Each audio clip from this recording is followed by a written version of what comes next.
কালি যোনে যোনে north east ইউনাইটেডত মেচখন চাইছিলে একদম ডিসএপইণ্টেড কৰিলে। এনেই বহুত আশা কৰিছিলোঁ, লাষ্টৰ সময়লৈকে ভাবি আছিলোঁ এটা গ'ল মাৰক বুলি, কিন্তু একদম ডিসএপইণ্টেড কৰি দিলে।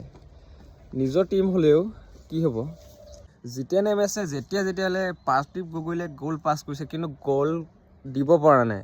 ইয়াৰ কাৰণটো হৈছে আলাদিন আজাৰিয়া ইয়াত গেমটোত থাকিব লাগিছিলে। পাৰ্থিৱ গগৈয়ে গ'ল দিব পৰা নাই। এইটো আমাৰ অসমৰ ল'ৰা হ'লেও কি হ'ব, ই গ'ল দিব পৰা নাই। ইয়াৰ কাৰণটো ক'বলৈ গ'লে ই আগতে এটেকিঙত ইমান এটা খেলা নাই, আৰু আপোনালোকে জানেই যে নৰ্থ ইষ্ট ইউনাইটেডত আলাদিন আজাৰিয়াৰ ৰোলটো কিমান। এইটো বহুত প্ৰব্লেম হৈ গ'ল। আলাদিন আজাৰিয়াক লাগিছিলে এই গেমটোত, কিন্তু আশা কৰোঁ যে বাকী যোনখিনি মেচ হয় এইখিনি যে ইয়াতকৈ অকণমান হ'লেও ভাল হয়, কাৰণ বহুত আশা কৰি মানে এটা মেচখন চোৱা হয়।